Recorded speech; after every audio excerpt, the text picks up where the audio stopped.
And greetings, happy Monday. Welcome to the Steve Deace Show here live and on demand on Blaze TV, radio, and podcast.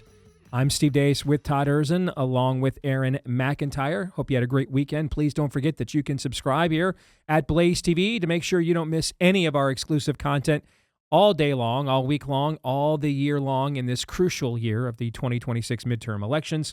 Go to blazetv.com/Deace. Use the code Deace and you'll get $20 off your annual subscription to Blaze TV now at blazetv.com/Deace. Code Deace. And it'll cost you just about $8 a month, 26 cents a day at blazetv.com/Deace. Code Deace. We are loaded for bear on today's show. I don't know that we have ever had a 3-guest program in the history of this show. Have we ever done it? I don't think so. No. And this is entirely by my request, given the events that has transpired over the last few days here, with another massive dump of Epstein files. So next hour, we're going to be joined by a friend of the show, Breanna Morello, independent journalist, who has been following this story, trying to dig through what's being released right now, what's fact, what's fiction, what's live, what's Memorex. And then at the bottom of next hour, Steve Friend, FBI whistleblower, who, of course, was working on human trafficking cases for the FBI before he got transferred over to the J6 political persecution that he blew the whistle on. He's going to join us and give us his thoughts as well, because these are absolutely crazy times.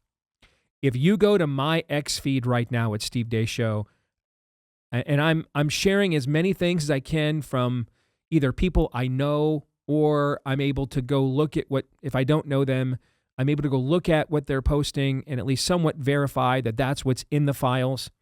Of course, I have no way of verifying if what's in the files is true, but at least what's in these files.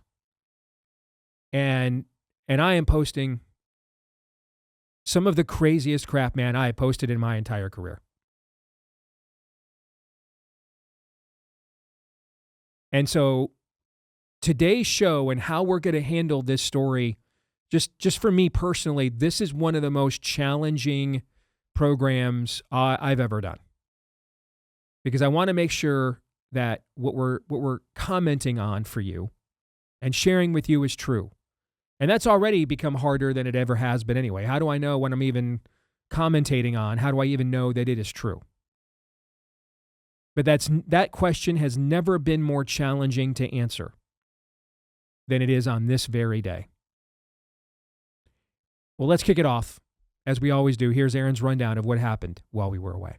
Happened while we were away, brought to you by Time to Wake Up. Let us take a little sampling of events from over the weekend, shall we? Let's go to the state of New York, where Democrat Congresswoman Laura Gillan speaks against plans to send Haitians in her district back to Haiti. Sending these people back to Haiti is basically a death sentence. We go to Florida, where Congresswoman Frederica Jackson says, "This is cruelty, this is inhumane, and this is a death sentence." We go to Boston, where Democrat Mayor Michelle Wu says in an undated, newly surfaced clip, "Every person, every human being has the legal right to come to the United States and seek asylum or shelter." We go to Texas, where Clinton-appointed Judge Fred Beery says in what cannot be considered a judicial order because it's more akin to a 2013-era Tumblr post from a jilted 14-year-old girl, wherein he cites no legal statute, no legal reasoning, no assertion backed by precedent to insist that the illegal alien detained in Minnesota and his son, of whom a picture of the latter became the genesis of the ISIS kidnapping 5-year-olds hoax,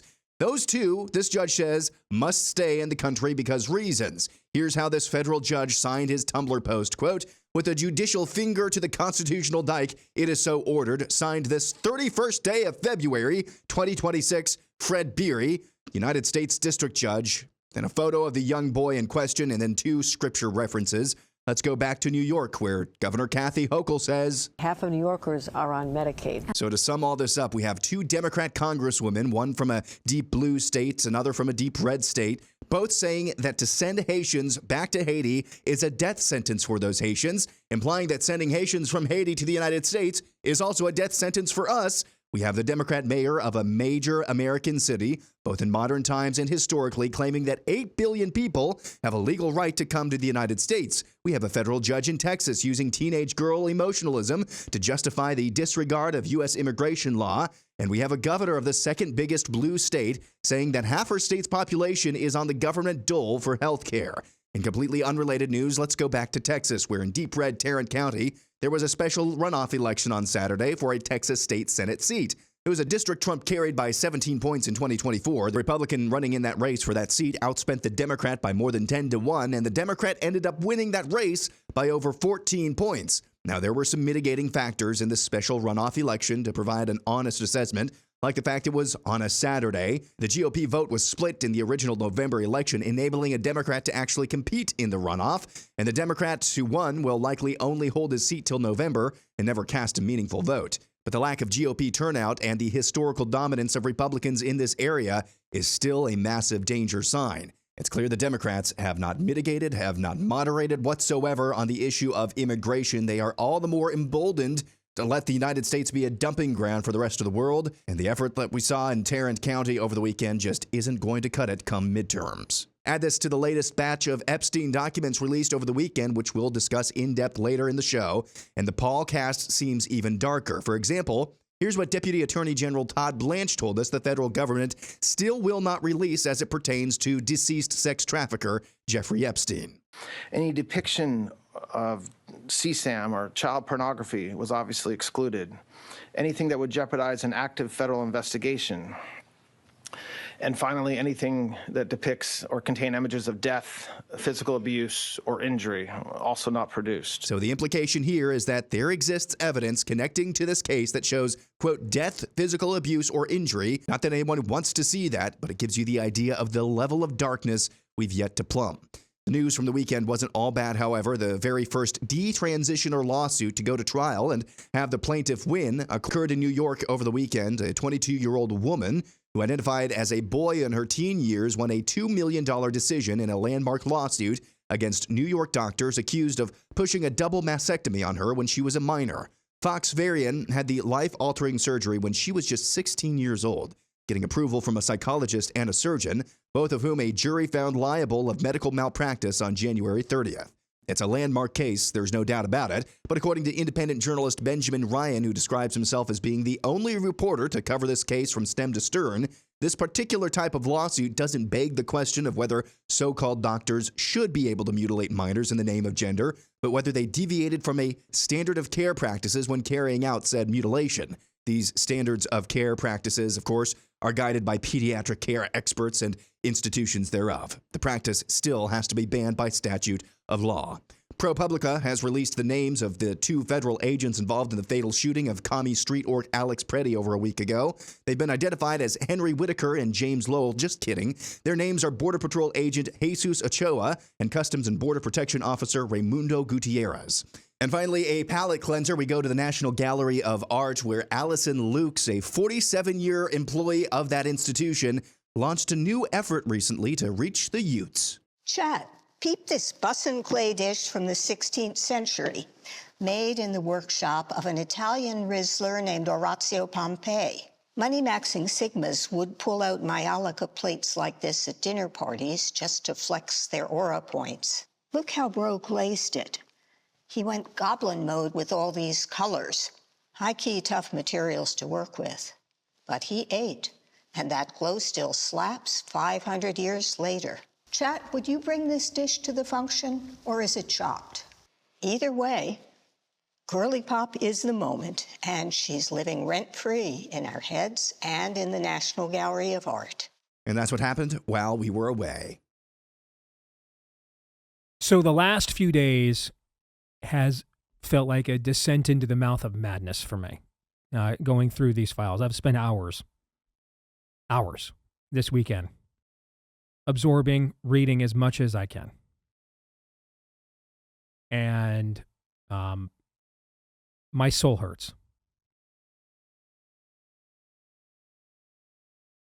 We have credible, at least as far as I've been able to verify with just my own ability to research things and cross-index them. We have credible evidence of Epstein having some form of connection, direct, intimate, with leaders and dignitaries from numerous countries. I've got Norway, Bulgaria, many in the United States, throughout the Middle East. I mean, tons of Arab and Muslim countries. Israel. In fact, there's a conversation in the files with him and the former head of the Israeli military from about 20 years ago, Ehud Barak, who I think is also a former prime minister of Israel, I believe. Yeah. And many years ago. And he is literally coaching him on how to now influence peddle. It's like a scene right out of a movie. He's just coaching him. Epstein has how to influence peddle with all of his various political connections. And have you heard of this new company they're trying to start up called Palantir? And I at the end of listening to this morning, I half expected Kevin Spacey to just break the fourth wall on this episode of House of Cards. The UK, not just Prince Andrew, but there's others in the UK as well. And I'm looking at all of this. And next hour, we're going to try to get into some specifics, because there's some wild stuff I'm sharing in my X feed right now, just wild. And I want to talk to two people who I'm confident know more about this than me, that to make sure I'm not steering you wrong. So let's take a step back. And let's kind of do what we do best, which is apply a big picture worldview understanding of what's happening here. And as I was going through these files over the weekend, first of all, when I saw that statement from Todd Blanche, the Deputy Attorney General, that Aaron put into his montage. So we have evidence of that level of carnage. Why not go arrest the people that did it? That's an obvious question. Are we all led to believe that Ghislaine Maxwell and Jeffrey Epstein committed all of the various acts that led to the carnage they have depicted in the files that by their own admission they have, which they have not released to us? Are we led to believe that they just that's uniquely their handiwork, singularly and uniquely? No one else is involved? Are we led to believe that? Well, not only that, but it wasn't that long ago where certain intelligence professionals were telling us nothing to see here. So they weren't just not mentioning it. They were saying the opposite of what you're just saying now is true. Correct. I think a question needs to be asked along those lines. Did Kash Patel perjured himself before the United States Senate? That's a question. And I think that it's very possible that he has. I mean, he said under oath there was no credible evidence of Jeffrey Epstein trafficking underage girls, except for all the credible evidence that we're all witnessing being leaked out of the files as we speak. Except for all of that, I believe that was an answer to a question that was given to him by Senator John Kennedy of Louisiana. And I think Senator John Kennedy should maybe be following up to see if the director of the FBI went there and perjured himself under oath in the United States Senate right to his face. Yeah, let's have a folksy follow-up to that, shall we? And I think we all know that if the shoe was on the other foot, if the Democrats were in charge right now, and that was a Democrat FBI director, I'm sure John Kennedy would already have that referral first thing this morning, right? Oh, yeah. To the DOJ. Well, this brings me to my next big picture point. We have blown this moment politically. And I hope it's not too late, man. But this is what came, the stuff that we're releasing right now. I saw Mike Benz say this morning that this feels like we've hacked like almost 10,000 computers of elites. We are really seeing the way they communicate with one another. And it's just outright.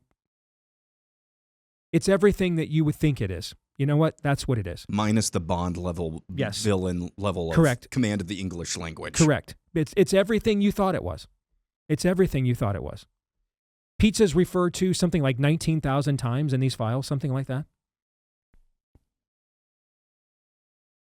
Either these people, these elites, really have a fondness for takeout, or what else is that a euphemism for?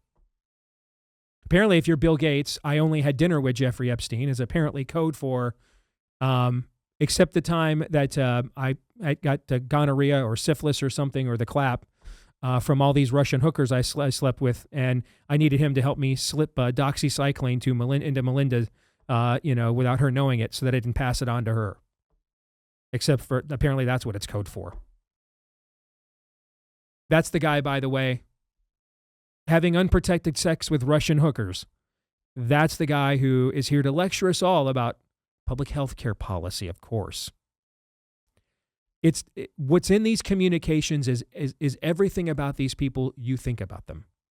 It's all confirmed. It's everything you think. And there are some people on our own side that have been implicated in this. But here's the thing. The vast majority of the liability is on their side. And if we just would have kept our campaign promise around this time last year, remember, it was right before the president's first joint session speech. It was literally, I think, the day of, because I was in Dallas for that speech.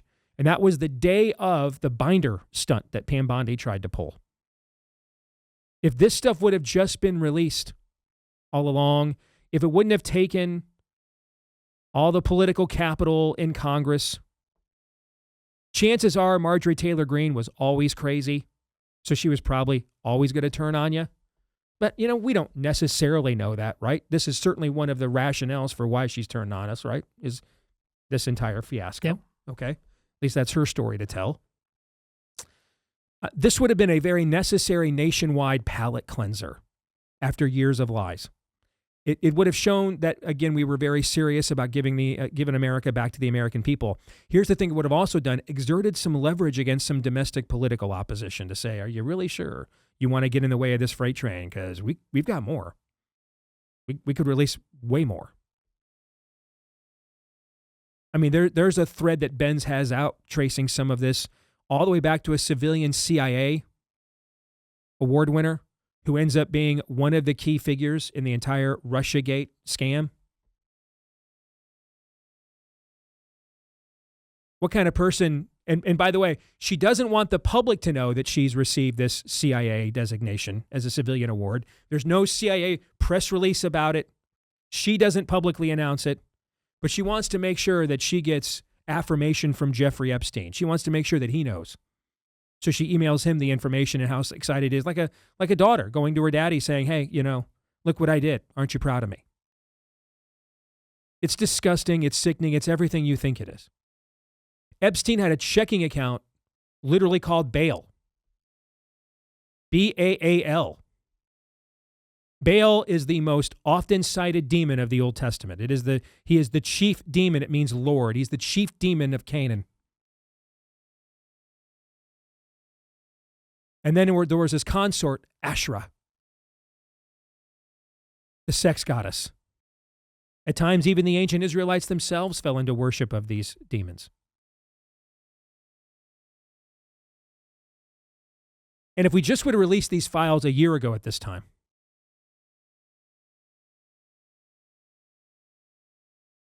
if we just would have done that, then, yes, some people like Howard Lutnick, I believe he's the president's commerce secretary, he's in there I think that's what job he has. He's in there having met with Epstein years after he claimed he no longer was. We would have lost some people like Lutnick that nobody cares about. But we would have our credibility. We would have shown the system we will drop the hammer on you. No more games. We're going to govern this country. Kinds of stuff we've done on a foreign level. We didn't do that. We let MSNBC cover this thing all last fall like it was their story on the left. When they could have released all these files all along, why didn't they do it? Because most of this, the liability is on their side. And I still can't believe Pam Bondi thought she was really going to get away with that retarded binder stunt. And I think of someone like Sean Ryan. So Sean Ryan, maybe nobody's show has exploded in growth more in the entire industry in the last 2 years than his, maybe. I mean, he's doing 7-digit downloads every episode. Veteran, patriot, he's gotten into his faith over the last couple of years, done a ton of faith interviews I've seen. And yet, we have just hit the lack of our willingness to keep our promises on our side on this issue has totally disillusioned him. And I think that's okay. I think, like the special election results in Texas showed, we've got so many voters, we can afford to lose millions of them. We don't really need the Sean Ryan audience to vote for us again in this next election. We got this. We got more voters. We had just voters coming out of the yin yang. We don't even know what to do with all the voters we have. That's a very important dot that you just connected right there. We took a guy with arguably the second biggest bro dude show in the country next to Joe Rogan, Sean Ryan. Again, America, patriot, into his faith, with a lot of young men in his audience. And we just follow his X feed. He's beyond disillusioned by just how much we did not want to follow through on this. That's millions of voters. And for what? So some tertiary third-level elites who kind of like us, if we give them a job, like Lutnick, don't get thrown into the Clinton undertow? That's a terrible political trade. You know why? Because it's a bad moral trade. And God will not be mocked. David was God's anointed. When David violated God's will and he performed the census, did God punish him? Yes. When David violated God's will and he slept with Bathsheba and had her husband sent to the front lines to be murdered, did God punish him? Yes. Was there ever a time when David did not punish the rape of his daughter? Did God allow David to suffer the consequences for that action? Yes. We could just do this all day. Yes, yes, yes, yes, and yes. I think we've all three of us come to some belief somewhere we're on the scale of when we saw Trump get shot 2 summers ago. And the way that he reacted, all three of us kind of had a epiphany like, okay, there is some unique calling, anointing for this guy, for this moment, that I think at this point we just have, to deny it now would be to go so far the other way, right? Where we become idolaters in the other direction now. We refuse to see the signs that are before us at that point. Fair? Yeah. And on any given day, all three of us have had that epiphany, and somewhere in some days we're different places on that path, but we've all kind of crossed that Rubicon in the last couple of years. Well, if you're fully into believing that Trump has an anointing of God, God punishes even his anointed. Do not be deceived. God will not be mocked. We always reap what we sow. And I think we've just taken unnecessary political baggage for this. And for what? There's nothing in there that I have seen seriously implicating Donald Trump directly at all. Anybody who is paramount in his current political operation, nothing. Have you seen anything? I haven't seen anything. No. Now, there are some people on our side, like a Lutnick, who do get named. But how pivotal is Howard Lutnick to the continuance and success of the Trump administration, do you think? He's not. He's not. Totally expendable. Dime a dozen. And so we didn't follow through on this for months. We let the Democrats completely outflank us on this. And yeah, they kind of look like clowns now. They were demanding the release of these documents, and now they implicate a whole host of figures on their side. But the cost of getting to this endgame was to disillusion potentially millions of people we need to vote for us. And Sean and his audience, just one example that I thought about over the weekend.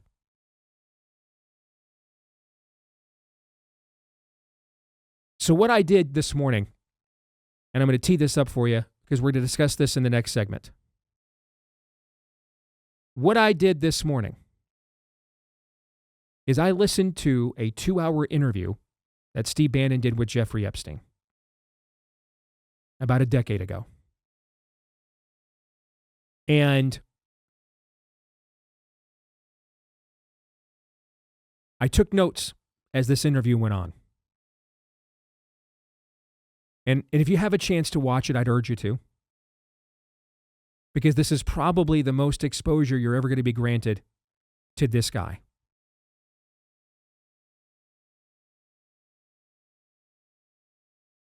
We'll discuss that here in a few minutes, but in the time we have remaining in this hour, I'd like to get you guys' responses to just, from a big picture standpoint, what you thought as you watched all this transpire over the weekend. Well, on Friday, you started reading in real time, oh, look at this, and it was the Bill Gates has syphilis or whatever thing, and you saw I was unfazed. We've known Gates was, in the crosshairs of this to some extent, and while my initial reaction to that specifically is right, that's the least interesting thing about like all of this. But the more that it came out, the simultaneous, I'm so glad to have the I don't care anymore about this, because I do know of what existential weight this is, morally, politically. Finally, as dark as this is, it is very strange to have a sense of relief and foreboding at the exact same time, because, as you said, Steve, it is everything everybody feared, why they felt justice had to be put upon this situation, because it's bad enough if it's just a sex ring of young girls who have been abducted, but it was used specifically to control the levers of power across the entire world. Everything, the Epstein story, COVID, transgenderism, it's all in there. I didn't even think about that. It's all in there. He is literally helping to further advancement of trannyism in the Epstein files as well. I forgot about that. There's so much in there, it's impossible to keep track of it all. Eric. So what we're seeing now is a flooding of the zone and a flooding of the zone with BS. That's the problem that we're having here. And just to take that example, Todd, because I saw that as well. I saw that come through and I'm like, wow, that's amazing. And then I saw somebody else point out that this was an email. I don't know. I'm just saying, just describing what I experienced, what I saw as these things were percolating out over the weekend. So I saw that claim, saw someone else claim that, no, this was just an email that Epstein sent himself. This wasn't actually communication between Epstein and Bill Gates. So that plants some doubt in your mind. Well, was this just Jeffrey Epstein trying to set up and trying to create his own ex nihilo dirt on Bill Gates? That's what I'm talking about here. So there are some things like Mike Benz posted a document that has Jeffrey Epstein's voice and the voice of somebody else who he was trying to basically usher from public service life into private sector life so he could capitalize on all the contacts that he made in his public servant life. It was another government. Stuff like that I find much more credible. Saw an email allegedly from Elon Musk to Jeffrey Epstein. That was debunked. It was debunked. Somebody tried to debunk it. I don't know if it's real or not. What we're seeing here is a flooding of the zone. I'll just say this, if even a quarter or an eighth of what we have seen, some of the big ticket items that we have seen come out over the weekend, if even an eighth or a quarter of that is true, you understand now why there were so many forces who did not want this to come out at all, ever. You do understand that. What is so uniquely frustrating, however, about this story is that what I think, using my own BS-o-meter, which is not infallible, what is so astounding, and I said this in passing earlier, that the level of command of the English language, the way that they communicate with one another, these elites, is not James Bond villain level. It's like a very rudimentary understanding of the English language. It's not evil supervillain level. It's just evil, stupid villain. And these people have been ruling the world. These people have been ruling the planet. These are our elites. These are the betters. It's just disturbing stuff on so many different levels. When we come back, I spent 2 hours this morning listening to Jeffrey Epstein in his own words. I'm going to share my notes with you on what I heard next.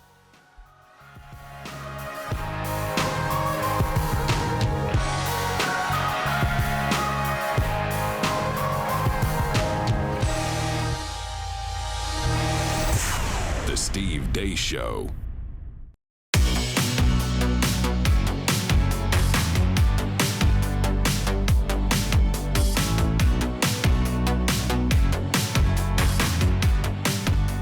right, back here on the Steve Deace Show, powered by our friends over at Relief Factor. If you're struggling with too much chronic pain, that's usually because you've got too much inflammation in your joints. That's where Relief Factor comes in. It's the drug-free supplement created by physicians who can prescribe drugs with the hope that if you go this drug-free, you won't have any side effects. And then maybe instead of masking pain, we'll go after the inflammation right there in your joints that's largely the culprit and reason for all of that chronic pain you have. So no guarantee that it will work, but over the years, over 1 million people have tried it in the 3-week quick start for just $20. About 70% of them saw such good results. They've stuck with the product long term. So why don't you see if you don't see a difference in your pain in 3 weeks or less, especially when it only costs you $20 to find out at relieffactor.com. Again, that is relieffactor.com. All right. Epstein's interview with Steve Bannon. Now, a little background on this. Bannon is all over the Epstein files as essentially working with him right around 2015 to 2016 on how to recover his public image. Now, I have no idea if Steve Bannon was sincere in that effort at the time. I've never met Steve Bannon. I don't know him at all. So I don't. We have some mutual friends and some who love him and some who don't. So I don't really have a ruling on Steve Bannon. I don't know if he did this as a means of, trying to worm his way into his world to expose the guy further, or whether he was part of a sincere effort to recover his public image. I don't know. All I know is he was a part of the effort. I have no idea what his motivations were, and I'll leave that to Mr. Bannon to tell you what his motivations were. But I watched him interview Jeffrey Epstein for 2 hours. And in real time this morning, I took the following notes I want to share with you guys. The interview begins with Bannon asking Epstein about how he got into this world, where his connections came from, everything else. Epstein is adamant that he got started in all this rather innocently. He was just a wunderkid mathematician, trader and analyst at Bear Stearns. And he was using, something other than just instinct and contacts, but, attempting to use his understanding of mathematics to predict stock trends, which was something that wasn't being done a lot in the 70s. And that this just caught the eye of the higher ups there. And one of the relationships asked him, hey, would you like to be on the board of Rockefeller University? That's one of the leading research universities in America, after the Rockefellers. And he said, sure. And he just essentially claims his origin story is, I just happened to meet the right people at the right time. Blue collar kid, grew up going to Coney Island, just had a knack for mathematics, and doors just kind of opened for me. In some respects, that's my own career. Blue collar kid, doors just kind of opened for me. I have never successfully applied for a single job in broadcasting. The couple times I've tried to apply for jobs, I did not get them.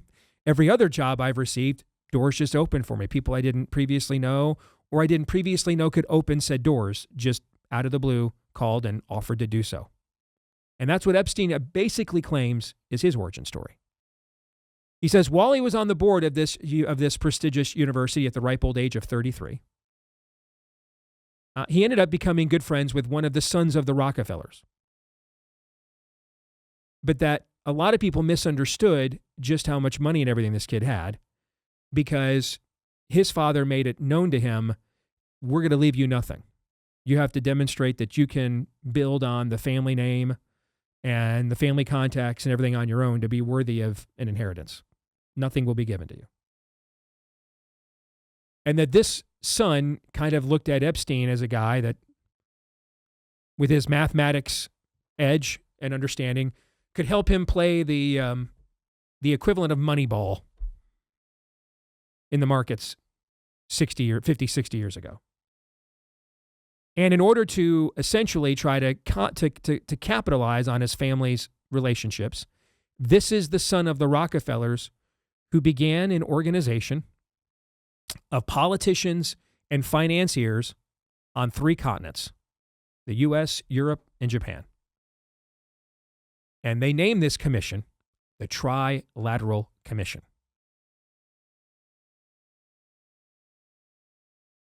He said he saw names on it, lots of people that would go on to become future heads of state, including future President Bill Clinton. It was interesting to me to hear him talk to Bannon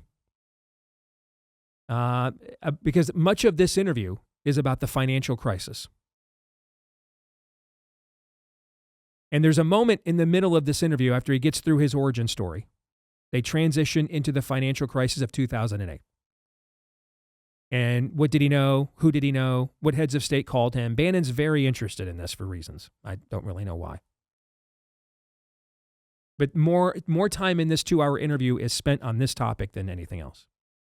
There's an interesting moment of, I guess we'll call it foreshadowing, if we believe Mr. Patel and Bongino. And we'll call this foreshadowing, that he was doing collect calls from prison. He was in jail during the 2008 crisis for the first time in West Palm Beach. So the Bush administration had not given him his sweetheart deal to get out of prison yet. He's in jail. He is being placed in solitary confinement most days, he's being told, for his own protection. He doesn't trust that he's not going to be poisoned in prison, he says. And so his diet basically consists of a couple of Almond Joy bars that he's able to procure a day. That's what he's eating almost every day. Doesn't want to eat any of the food. Doesn't trust he won't get poisoned. When asked by who, he says he's really afraid of the inmates poisoning me because they don't like rich people. Not sure we buy that, but that was his story. But he said there was a moment, now keep in mind this interview I think is in 2015, 2016. There's a moment where he has 2 phones going at once to his personal financial people at JP Morgan and Bear Stearns, trying to make sure how his own assets are doing if he's lost his own fortune. And he said he's going back and forth in each ear with collect calls. And he has to do it with 2 phones, and they have to be monitored. Now get this, because the cords are so short to these phones, they will not give inmates phones to use on their own or phones to use with cords, because it is thought they will just turn around and use those cords to hang themselves.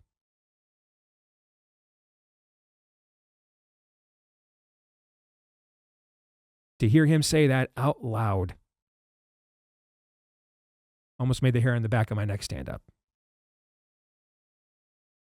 Epstein spends a good deal of time in this interview basically trying to educate the common man on how global financial markets operate, what fractional banking is, what the credit default swaps were. He wants you to know, he's trying to let you know they're screwing you in ways that you can't possibly understand. Almost as if he's playing both sides against the middle, right? So he worked his way up to the highest echelons of the elitist circles and ends up getting somewhat discarded, and now is going to one of the chief populists on the right and Steve Bannon to try now to appeal to his audience and say, now I have the secrets of the kingdom. I can show you what they have been doing to you, basically.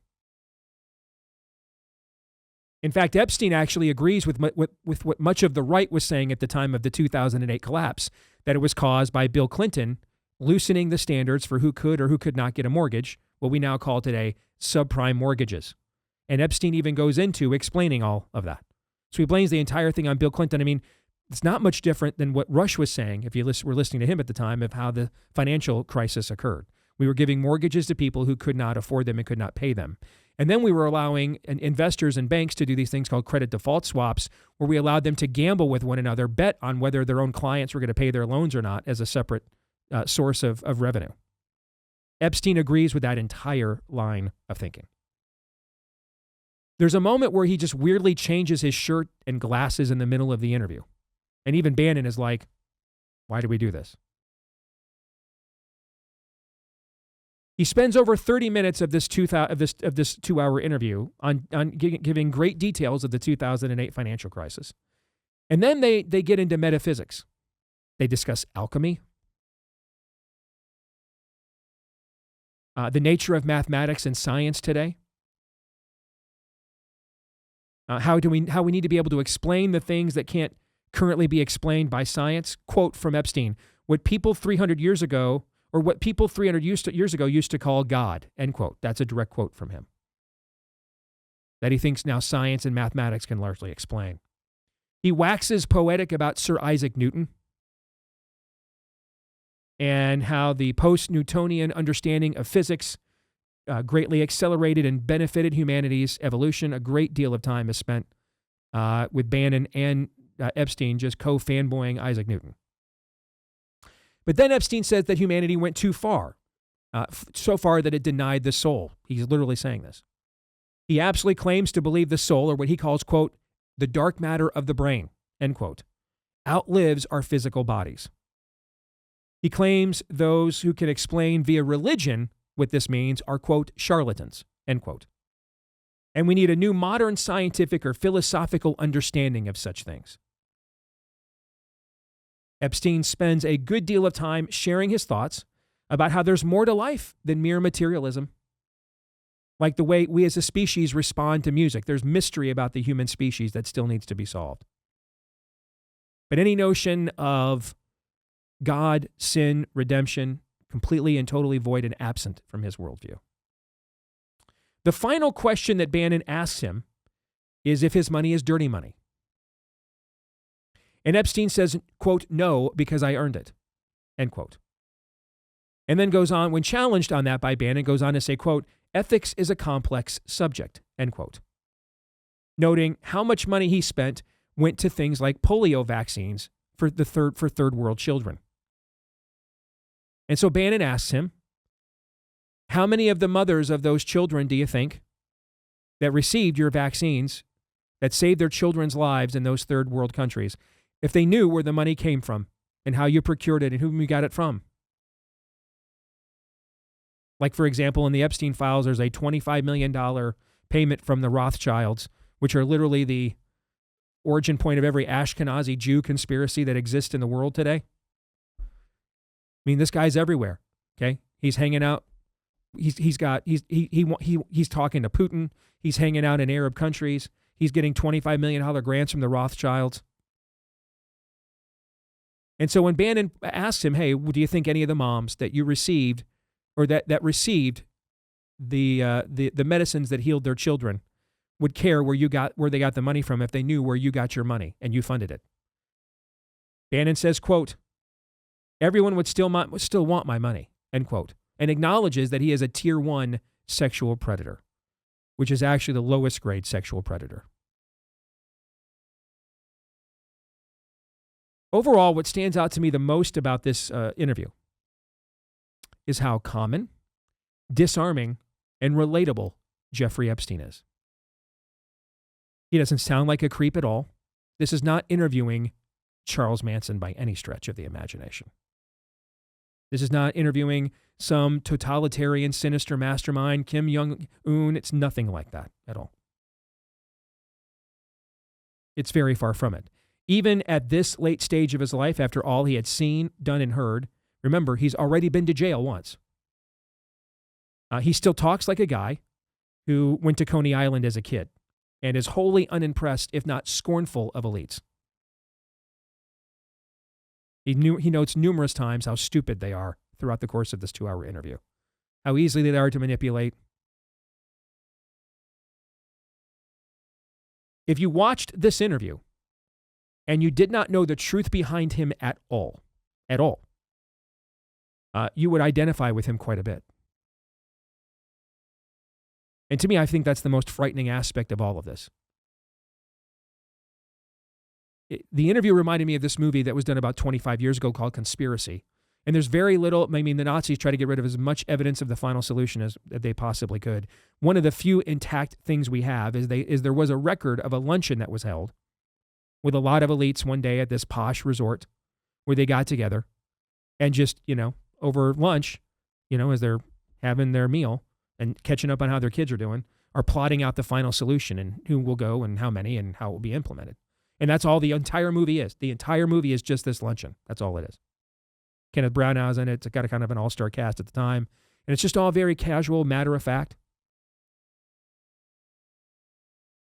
I felt like I was watching that movie again, watching this interview. And that brings me to who I think Jeffrey Epstein is, or was. I mean, we have evidence of Jeffrey Epstein was doing FOIA requests, suing the CIA on his own. Did you guys see some of this? Yeah. He was suing the CIA to find out what they knew about him, whether they considered him an asset or not. There's almost a Kaiser Soze aspect. He's calling aspect of this. I think Jeffrey Epstein was a uniquely satanic figure, a satanically placed figure, and an instrument directly of the devil himself. In fact, at one point in the interview, Bannon asks him, "Are you the devil? You have all the attributes of the devil."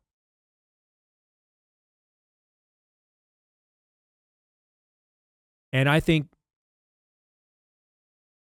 just as God providentially opens doors for those he has anointed or called or qualified, I think the enemy in his more limited dominion did the same for this fellow. And that's why we're struggling to connect like the ultimate dot. That's why there's not that one final, smoking gun piece. But this very loose nexus. And watching this interview, gentlemen, it made me realize this is what the Antichrist would be like. Relatable. Empathetic. Talking to you on your level. Claiming to scorn the very elements that had put him in the places that he already was. Any thoughts on that before we get out of here? Well, when you talked about his level of contempt for elites and how easy they are to manipulate, it reminds me of Ares in the Wonder Woman movie and how he manipulates people to do his bidding with just little whispers. That kind of shove where they want to go anyways. It's that final bit of adrenaline, and which ultimately this is an indictment of all of us. It's not going to be good enough to just simply say that he was a uniquely evil individual. He was uniquely evil because he understood how uniquely evil the rest of us could be as well.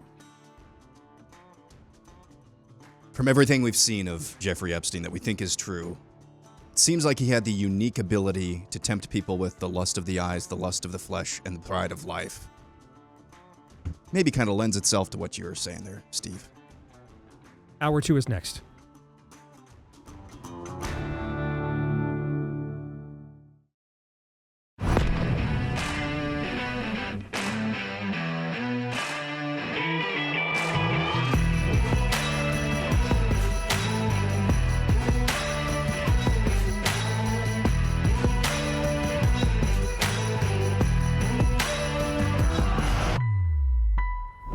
All right, back here with Hour 2, live and on demand on Blaze TV, radio, and podcast with Todd Erzin and Aaron McIntyre. I'm Steve Deace. Want to let you know a little quick programming thing here. We were scheduled to do today, I'm going to do my first Republican Party function of 2026 coming up at the end of March at the state convention for the North Dakota Republican Party. And I'll end up doing a few of these probably this year, just kind of trying to lay out a game plan for what we need to do here to win these crucial midterm elections. I made the decision today for the show at the last minute. I just thought, given everything else we have ready to discuss on the Epstein front, how paramount this story is to a lot of you and to us, I just made the decision at the last second, we're going to reschedule that talk. And I don't know that I've done that in 20 years. I can think of I've done that. I know I haven't, since you started booking the show, I've never asked you to do that before. But no. I just thought, given the weight of what we're discussing here today, it would just kind of be misplaced right in the middle of it. And we've had that scheduled for a couple of weeks. So we'll get that rescheduled because that's an important thing too, right? We're gonna decide this year what we're going to be talking about next year. If it's just impeachment palooza, and not just of Trump, but Hegseth, Rubio, RFK Jr., basically everybody that you and I like, they'll try to impeach them all. So we'll get that rescheduled for you coming up here very soon. So I wanted to mention that. Also, you can let us know what you think about what we think via the stevedeace.com inbox by emailing the show, steve@stevedeace.com. That's DEACE. Like us on Facebook, MeWe, and Gab. You can follow me at Steve Deace Show on X, Instagram, and TikTok. You can subscribe to our YouTube channel at Deace Show on YouTube, at Deace Show there. And then please, if you're a podcast listener, you're the biggest part of our audience. We appreciate each and every one of you. If you would not mind, leave us a 5-star review if you have yet to do that. Thanks to you if you have. Tens of thousands of you have, so thanks for all of them. You can also hit subscribe or on Apple iTunes follow to make sure that every time we do a new episode here, it is right there in your podcast feed every time. Many more of you have done that. So thank you guys very much for each of those two. And this part of the show brought to you by our friends over at Cove Pure, Todd, and this is where you sing the praises of the doohickey device we put on your family's counter late last year. Put it to the test, given how active your family is, right? 4 kids that are in and out of the house, throughout the course of the year. All right, so plus you guys are a very health-conscious family at the exact same time. So what'd you find out? What do you think? I mean, ice cold water at an instant and a large enough reservoir to fill, those gigantic things that girls everywhere drink from. And then hot chocolate time. I mean, it's a balmy, like 30 some odd degrees today. So we may be drinking a little less of that. But it has been a couple weeks of hearty hot chocolate season for my daughters. My wife and I drink hot tea all the time. Yeah, there's something charming about a tea kettle every once in a while, but now don't have to wait. Just want hot tea? Bang, you just do it right there. And you have a little button you can push for the size of the cup, 8 ounces, 16 ounces. It's so easy. It hasn't disappointed on one level. The Urzens have tried to break it by overusing it, and we can't. All right, so CoPure, they make it easy for you to get pure water with just the push of a button. So easy, even Todd can figure it out. So this year, make a New Year's resolution that sticks. Improve your health with clean water. Right now, you can get $200 off for a limited time if you use my link at covepure.com/Steve. That's C-O-V as in victory, COVEPURE, covepure.com/Steve. Start this new year off right. Get $200 off for a limited time right now at covepure.com/Steve. Friend of the show. She's been a guest on lots of our Blaze programs over the last few years as well. Breanna Morello is with us, independent journalist, host of American Journal on Infowars, and she's with us now here. Good to see you, Breanna. How are you? It's good to be with you, Steve. I'm excited to be here. Thank you for having me. You bet. Always excited to have you with us. And you're here because we're trying to figure out what is fact from fiction. Let's when it comes to this massive Epstein files dump. Let's start with a couple of big picture questions. So yesterday, or I think, it was over the weekend, Todd Blanche, Deputy Attorney General, said, hey, there are things we're holding back here that we're not releasing because it's just carnage. It's involves basically what he described are crimes. So my question would be, are we supposed to believe that Jeffrey Epstein and Ghislaine Maxwell singularly committed all those crimes themselves? If they have records of crimes of a violent, intimate sexual nature, why hasn't anybody else been charged with those? Yeah, Steve, that's the question that many Americans have, and it's becoming frustrating because, as you just said, we're hearing from the deputy AG who's going around and he's doing all these talk shows, and he says that if there's something that they find, that they are still open to charging people, but there's no one who's currently going to be charged, and it's hard for me to wrap my mind around this. 3.5 million documents that have been dumped onto the American people now, and you can't find anything. You can't find anything. I mean, it just doesn't instill confidence in the American people when they sit there and still tell you that they're working on it. They're looking into things. This has been going on for years now. The government obviously has been building up an archive of evidence against Epstein, and it's hard for me to believe that you cannot put together a client list. Now, I understand that a lot of the images are very graphic, and I understand that they're not something that the American people should ever see. But the reality of it is we need to have confidence in these people. We need a third party to just verify that what we're being told by the DOJ is actually true. Because it's really hard for me to believe that every name that's being redacted is actually a victim. These images we're looking to see are these children. And it's hard to tell, too, because their faces are being redacted. And obviously, I do believe that the victims should be protected. But the reality of it is how the American people know that you're doing this to protect the actual victims. And we don't. We keep hearing from, the great Congressman Thomas Massey and others that they're over-redacting a lot of these documents, and they probably would have more access than the American people would to be able to see this. So it's all really, really concerning, and it doesn't scream confidence. Have confidence in this current DOJ now. Dan Bongino's making his way back to the airwaves today, and I did listen in to a quick little response that he had in regard to the Epstein files. And I know that that I've been reporting this for months now, that it was never actually the fault of those at the FBI as to why we saw such a debacle with the Epstein release. It was mainly, the bulk of it was coming from the DOJ. So when Todd Blanche is speaking, I mean, he's trying to do damage control, and I understand that, but also keep in mind when they release these documents, I mean, they wait until the beginning of a weekend. So, in the news world, we used to call it like a dump. And you would just dump stories that you don't want anyone paying attention to on a Friday evening, because you know that most Americans are gone. They don't want to actually focus and pay attention to any of this. They're thinking about their weekends. And so that's why you would drop a ton of documents. So we're seeing that's a reoccurring theme here.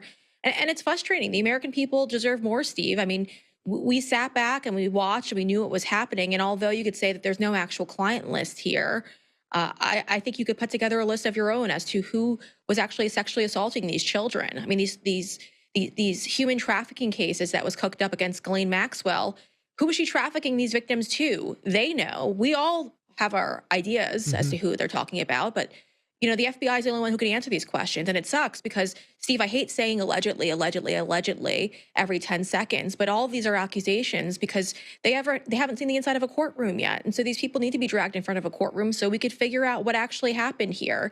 And there's a reason why, Bill Clinton and others don't want to actually speak on Epstein on the record. It's because there's a lot that they're hiding. I mean, Bill Gates is heavily involved in all of this, and he continues to downplay his role in his relationship with Epstein very publicly. He tries to downplay it as if it wasn't an actual friendship, but based on what we're seeing here, I'd say that there's more to it. So there's a lot of people who are frustrated, and I think everyone in the country right now has every right to be angry. One more big picture question before we try to get into the details and help our audiences, know what's live or Memorex, fact or fiction. Kash Patel said on September 16th last year, quote, "There is no credible information that Jeffrey Epstein trafficked underage girls." Said that in a question directly to Senator John Kennedy while testifying before the U.S. Senate on September 16th of last year. Did Kash Patel commit perjury in the U.S. Senate based on what you're looking at in these files? I mean, it's really hard to tell if he actually committed perjury. I think when I talk to sources that there was a lot of things that were deleted by the time that they did the changeover before Kash Patel took over. So I could say that with confidence. I think that there was probably a lot that was removed from those files. I also think that it's really hard for me to wrap my mind around the fact that there was nothing. How are you able to build a case against Ghislaine Maxwell if you don't have a case of human trafficking? It doesn't make any sense. You have the victims. I mean, yeah, I can't even make up any excuses for it, Steve. I'm trying to be as kind as I can, but the reality of it is it's really hard to back up that claim and pretend like it's coming from a place of that the American people could trust. I mean, we literally have the victims. They're still alive. They're telling us exactly what happened to them.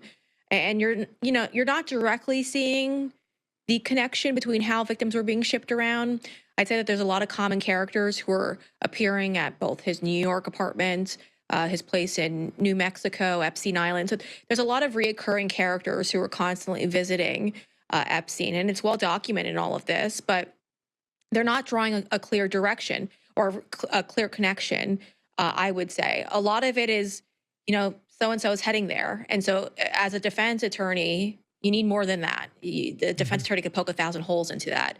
But the victims know. The victims know. We should be able to hear the victims speaking out on all of this.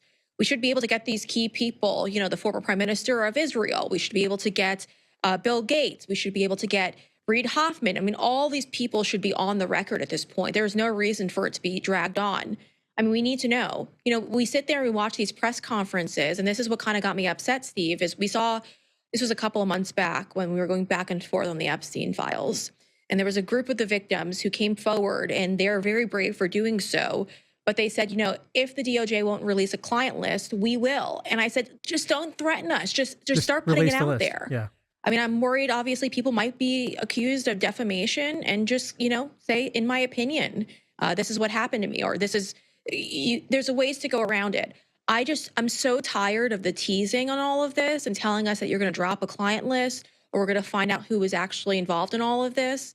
Because right now, it's not clear enough for me to say with confidence that these key elements that we're going to dive into, that these key people who were involved in Epstein were actually going out there and sexually abusing children. Now, again, you can make the connection in your head, but the reality of it is this won't hold up in a courtroom. You need to actually hear from these victims, and I haven't heard anything from them. So yes, the emails are obviously very disturbing. There's that one image, I'm sure you guys saw it too, of Prince Andrew kneeling over a girl who clearly is not, from what we could tell, again, her face is redacted, so it kind of seems like she might be passed out. Mm-hmm. But again, I mean, that is something that's clear, concrete, and should be called into question. We should be hearing from Prince Andrew. Obviously, his family was so quick to cut him off, and he's been named by, other victims. But why aren't we calling him here? And we need to hear from these people. There needs to be justice. The reality of it is, though, is I don't think the DOJ is really going there. I don't think they actually want it. I think they think once they release these documents, they're going to walk away from all of this. But with 3.5 million documents dumped so far, you've got to find a crime here. And it's really been disappointing to hear Kash Patel make comments like that. I think that he needs to be honest. He knows that there was evidence that was deleted prior to stepping into this position. Why not just say that? Why are we continuing to cover up for the deep state operatives that want to continue to cover up for things like this? It's one of my many questions that I have, Steve. Well, as I was pouring through this over the weekend, and I spent hours on this over the weekend, and I was on the campaign trail for a governor candidate here in our state, throughout the state. And I get home and I see this is breaking, and so when I get home, I mean, if I wasn't driving this weekend, I was pouring through these documents and trying to figure out what is real and what's not was excruciatingly difficult. And one of the things I was trying to find out, Breanna, and in a minute, I want you to help our audience walk through the process of how they can do it and how you've been trying to do it in your work. One of the things I was trying to figure out, though, is what would have been the motivation of our guys to just not do this a year ago as they promised during the campaign. And because I still don't really see it. I really don't. I mean, there's some people on I guess you can say on our side, implicated this, like Lutnick, for example. There appears to be a contradiction. I think he claimed that he had not had any interactions with Epstein since 2005, so since before he went to prison the first time. But in these files, there seems to be the files seem to indicate that perhaps there was an interaction with them as recently as 2012. All right, maybe some people. I mean, how many people are going to not vote for Trump because we had to cut Howard Lutnick loose? I'm guessing that's a real small number. I'm trying to figure out what was the reason to divide our base over this. What was the reason to take high-profile podcasts? I look at a guy like Sean Ryan, who's maybe his show. He's number 2 among bro dude podcasters now, behind Rogan, maybe only. And yet we've completely disillusioned this guy if you follow his content. All right, and the millions of people that download his episodes now. Not like we need those voters, I mean, and for what?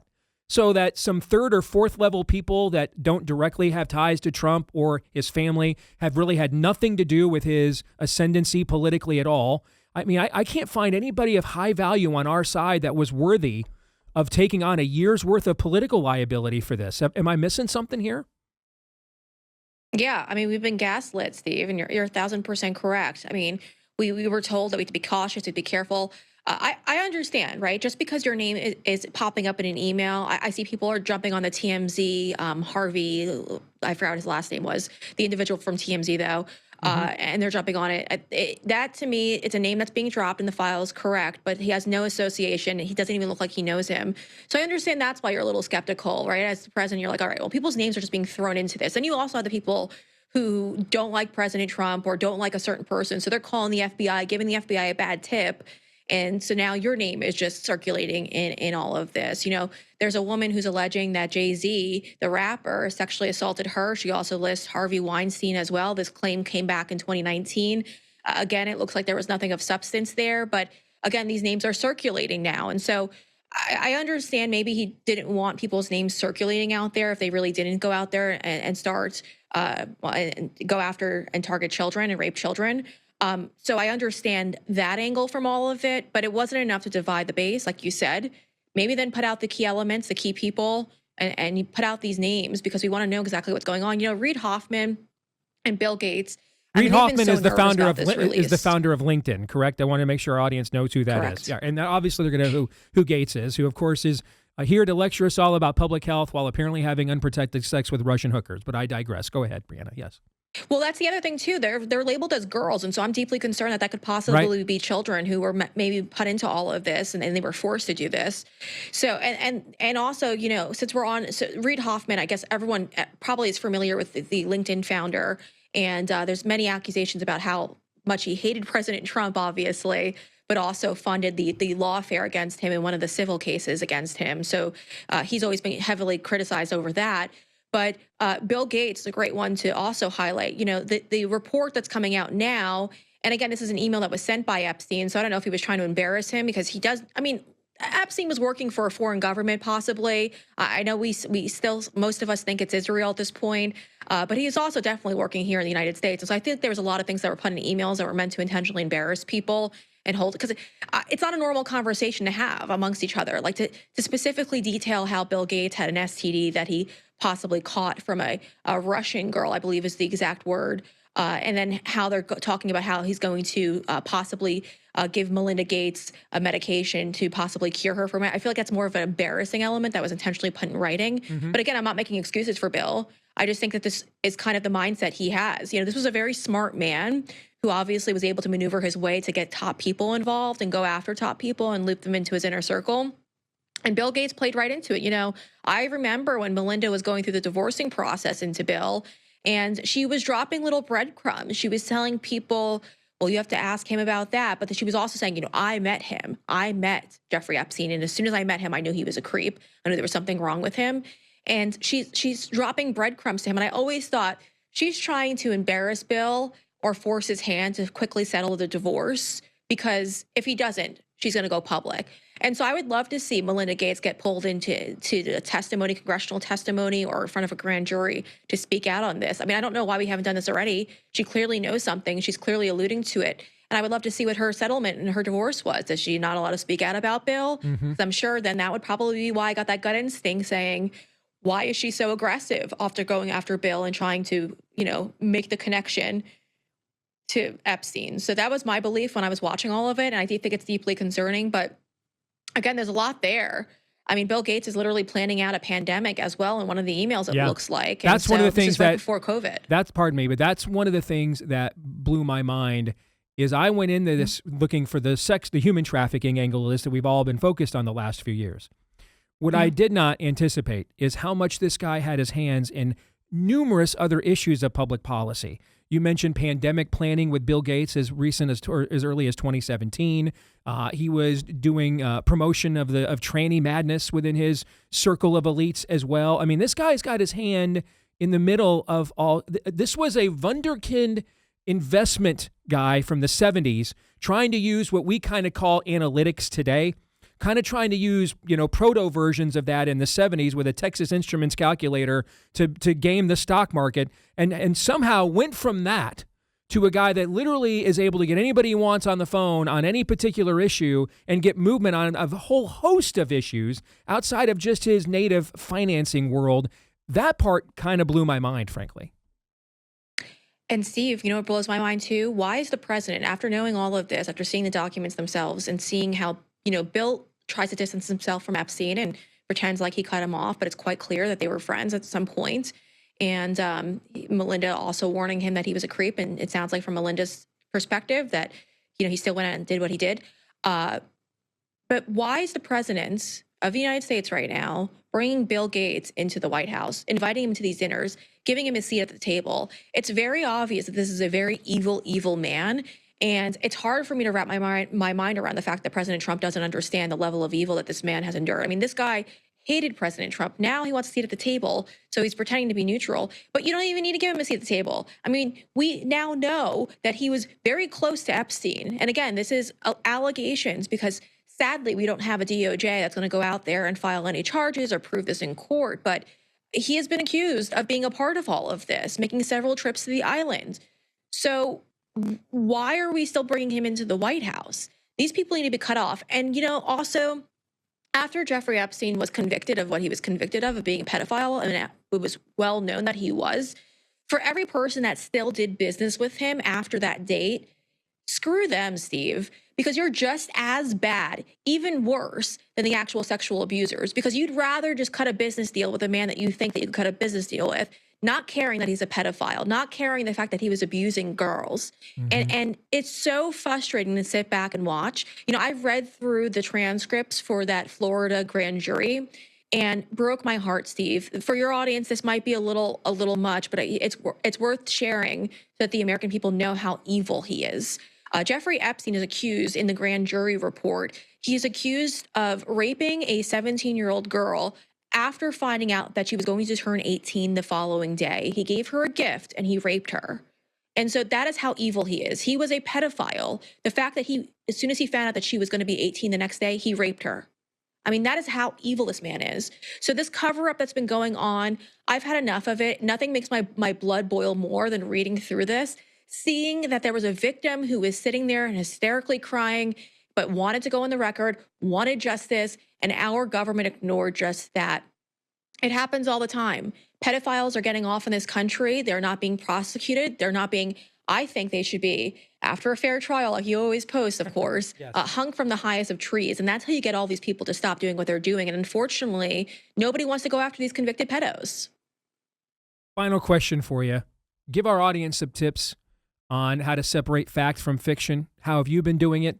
Maybe give an example on each side of something you've debunked, maybe something you've confirmed.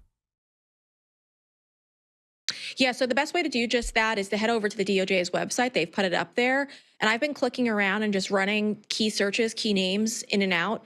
I mean, that's the best way to do it. Right now, there's a lot of AI-generated photos I see. And I still haven't 100% confirmed the Zohran Madani kick that everyone's going with right now. So before I go there, there was an image that was circulating and it kind of looked Photoshopped based on, there was like a black drop behind her head and it kind of didn't match the background color. So that's what I'm kind of looking for here. And then I'm key searching a lot of those keywords to see, because there was apparently an email circulating that connects Zohran Madani's mother, which is the New York City mayor now, to Epstein. So that's one that I'm going to keep digging into, because again, I haven't been able to prove whether it was true or not. But a lot of the other stuff so far, obviously the former Israeli prime minister, those accusations that he's facing, those seem to be true. Lord Mandelson, I guess I could go with that name. He just recently resigned, but it looks like the emails that are circulating about him over in the UK are true. I just simply will go in, get the keywords, and then search to see if they are popping up in the documents. And it takes a very long time to do, but it's worth doing. And the reason why I say this, Steve, is because I strongly believe that the individuals like the Reid Hoffmans, like the Bill Gates, people who were very close to Jeffrey Epstein, I truly believe that these individuals are individuals that want to put out bad information from all these anonymous social media accounts, so that it kind of creates a gray area where people can't tell what's real, what's fake, and you kind of hide behind that. I strongly believe, though, that they're not being truthful. Breanna, great work. How can people follow what you do every single day? Yeah, so every single day I'm the host of the American Journal on Infowars. We start that up at 9 a.m. Eastern time, so you can check us out there. You could also find me on X at Breanna Morello. She does great work. Been following her stuff for years, folks. You should too. Good to see you. Thank you. Good to see you, my friend. Thank you. You bet. All right. Wanted to make sure we had some time on the back end for you guys to comment. We got a good 5 minutes here. What do you think? Well, she gave a hearty screw you there to the kind of people I'm talking about at the end of the last segment. And I think that's why Jeffrey Epstein blanched when it was brought up, Steve, and I'm your characterization of what happened. He was characterized by Bannon as, so are you evil or whatever? Yeah. Asked him if he's the devil himself. Well, he did ask him that. Yeah. He's just like, man, if I'm the devil, I know thousands of devils because I work with them all the time. This was not a very hidden secret, which is why everybody has been up in arms about this. Like there's been breadcrumbs everywhere for a very, very long time about this, and there's just too many people who have been involved for way too long who have had all kinds of excuses why it's really not that bad. And that's why, Epstein, absolutely he's a demon, but he's not wrong about pushing back on that as if there's something unique about him. That's what we need to understand about this going forward. We can be played like fiddles by people like Jeffrey Epstein because we want to be. To add more heft to that, which is already pretty hefty there, Todd, what she was describing at the end is what I said at the beginning of the show, which is we're being the zone is being flooded by two different sources.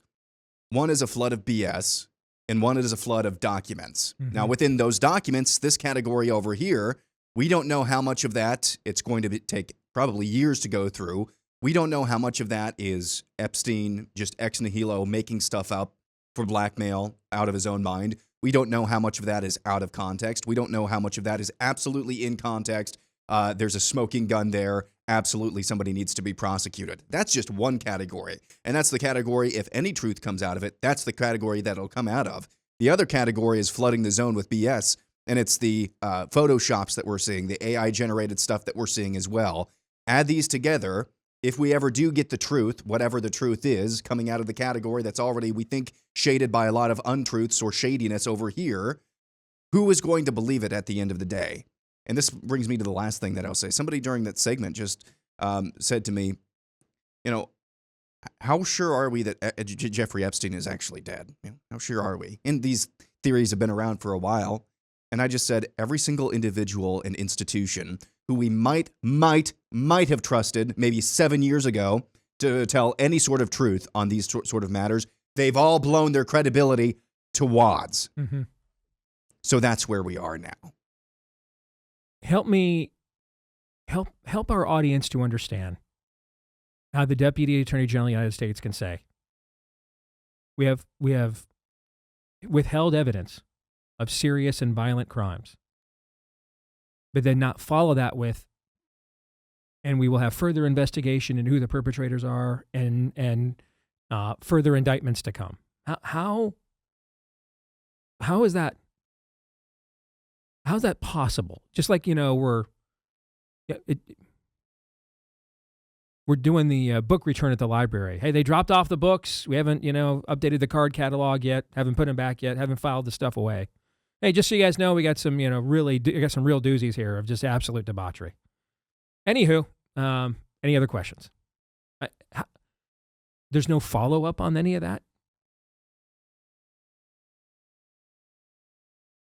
What should people in our audience think in response to that?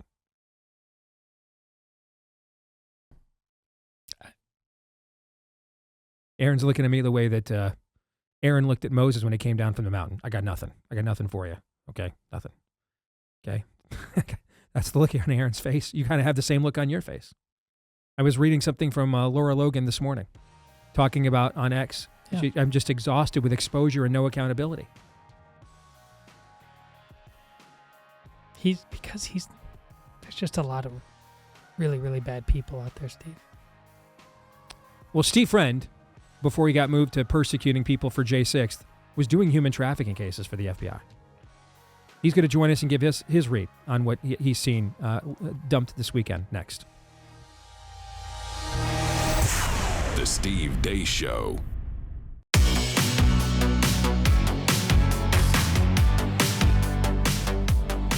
So Evie never imagined that she would become pregnant. In fact, the doctors told her that it was not possible. So when she found out she was, fear took over.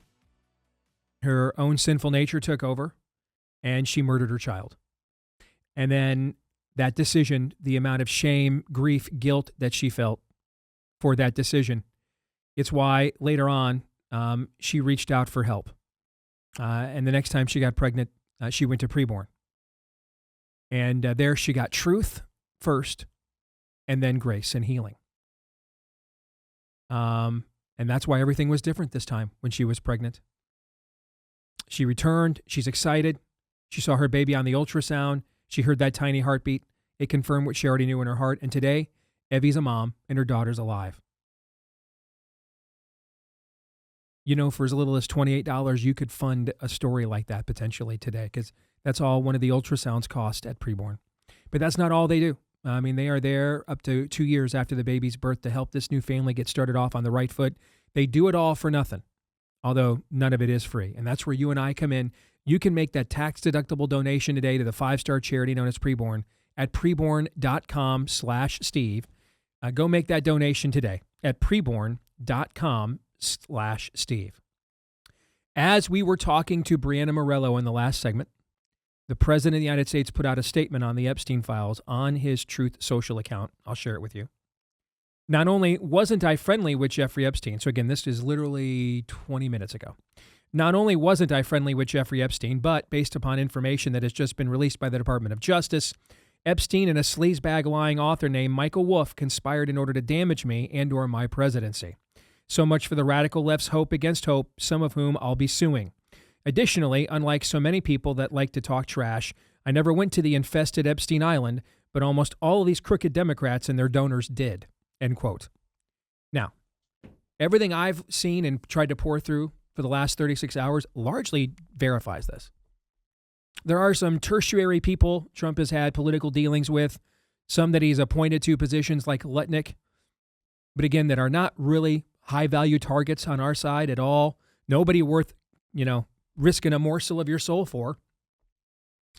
And yet, we could have just done all this all along, not risk disillusioning, highly viewed and listened to bro dude podcasters who were all for us in the last election.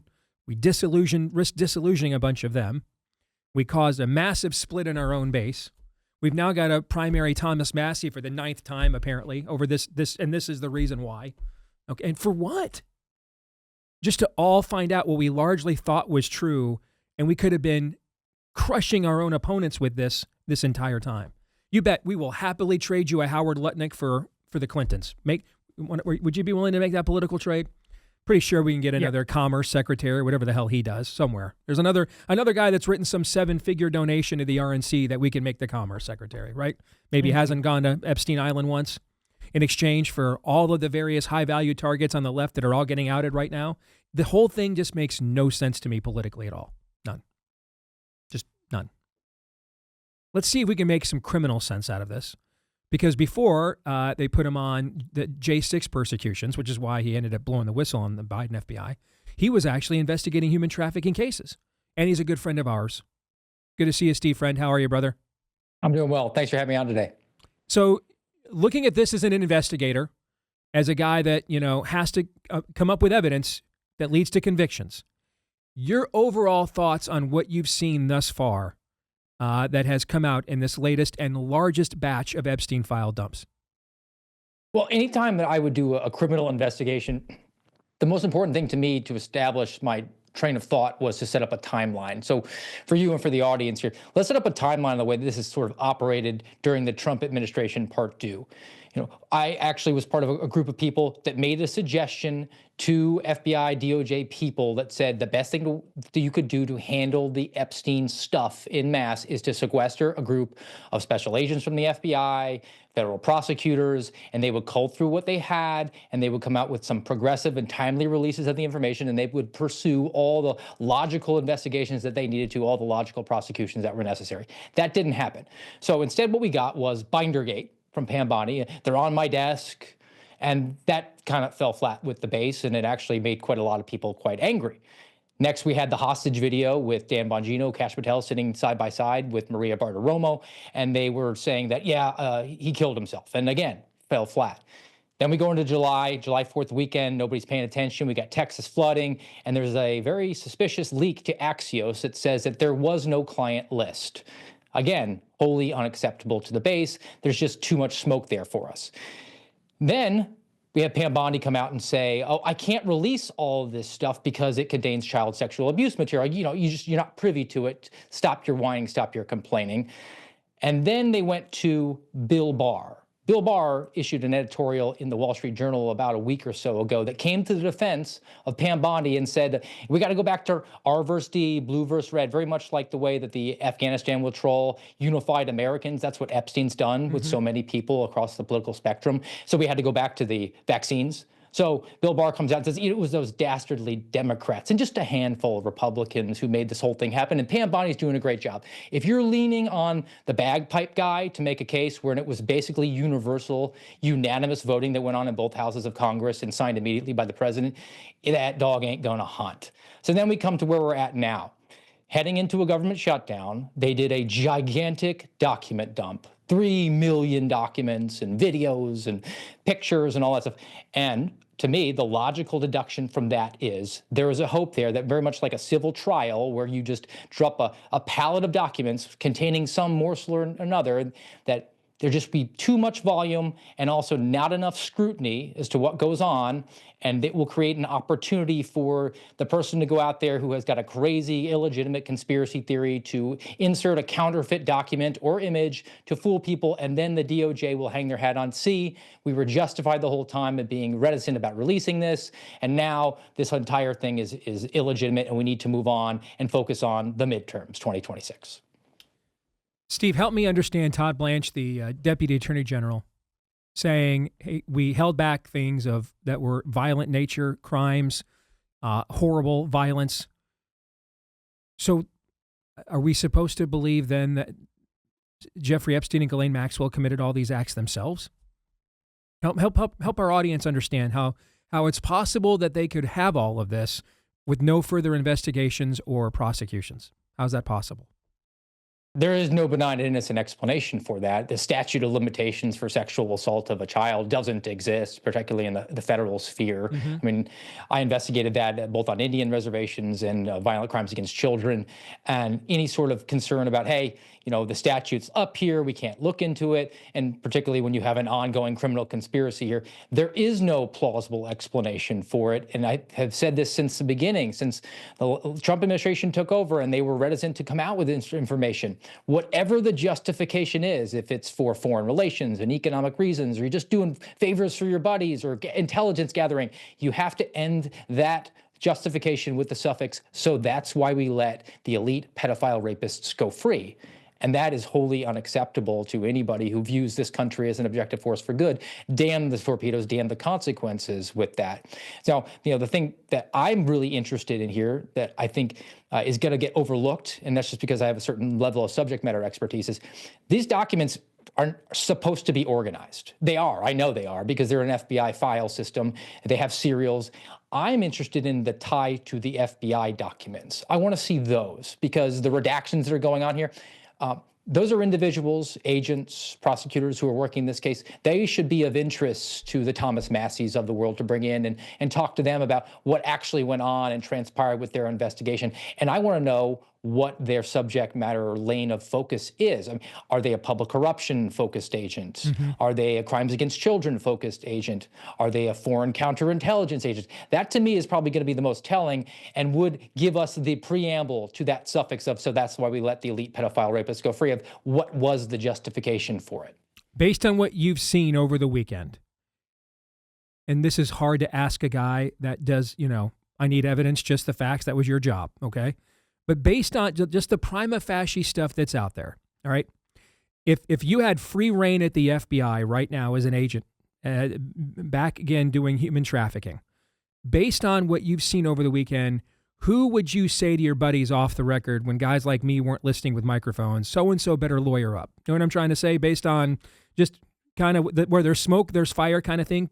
Who would you say, yeah, I think we'll start with that guy? Who would it be? I think anybody that was in direct communications, you know, not through any sort of third party with Jeffrey Epstein, because that leads to a lot of gray area.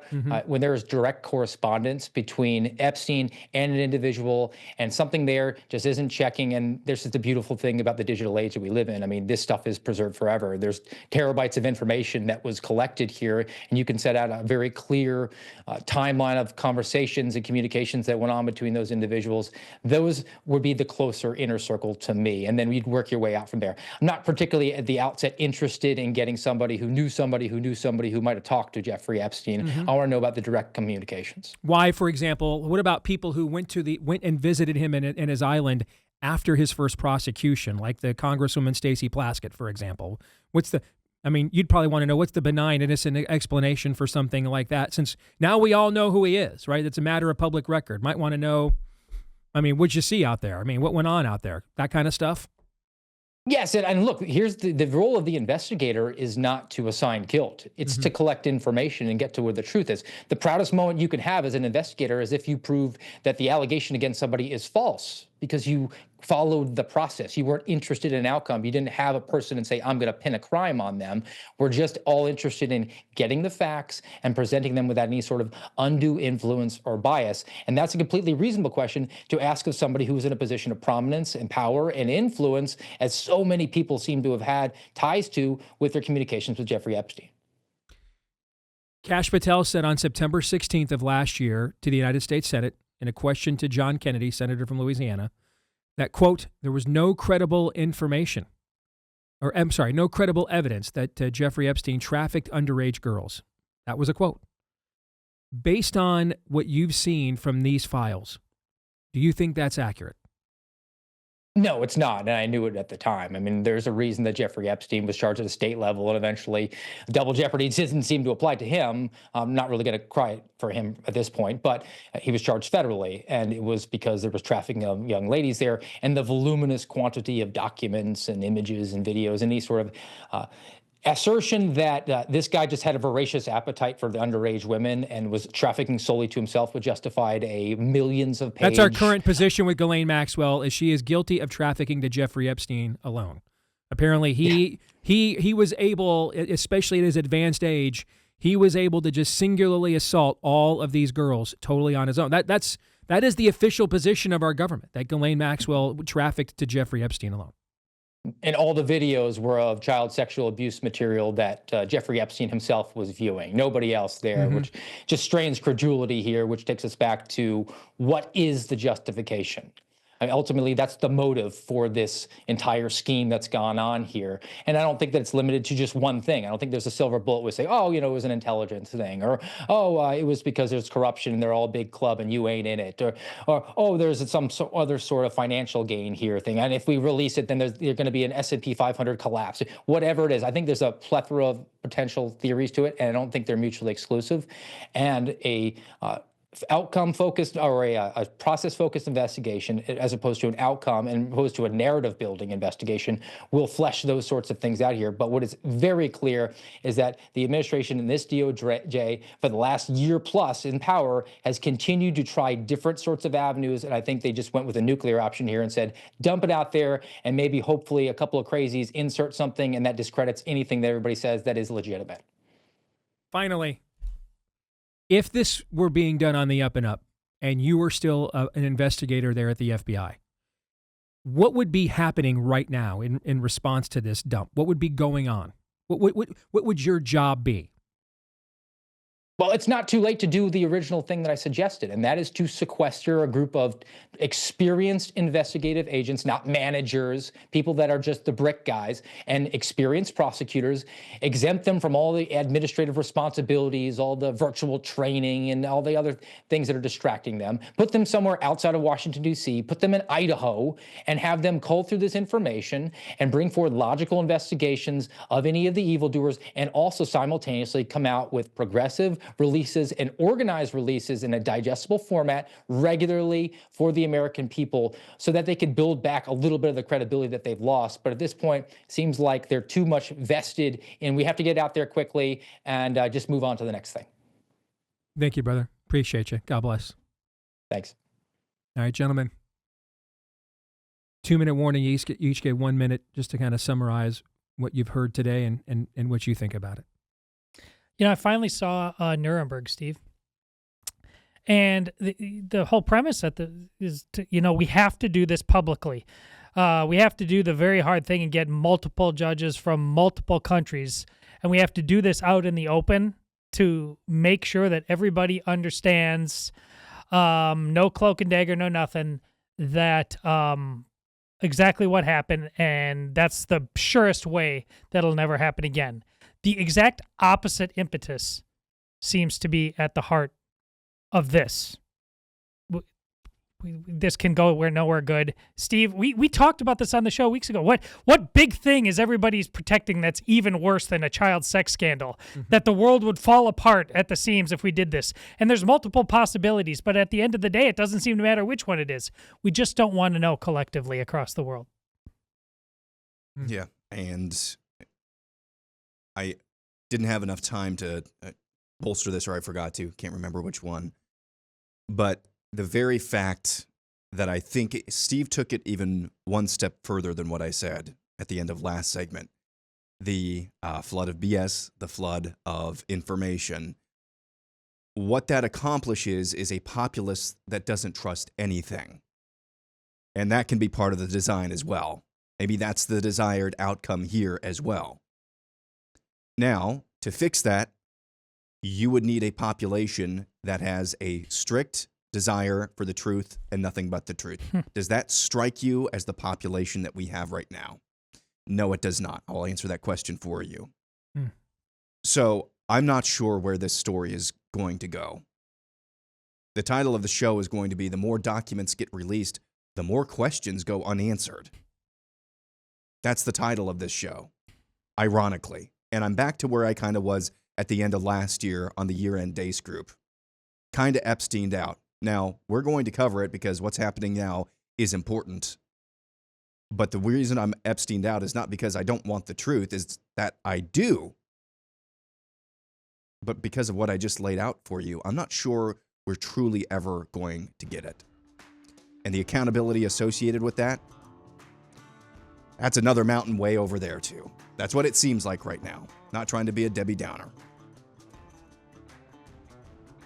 Thank you guys for tuning in. We're back again tomorrow, noon to 2 Eastern, right after Glenn Beck, right here on Blaze TV. Until then, go hard.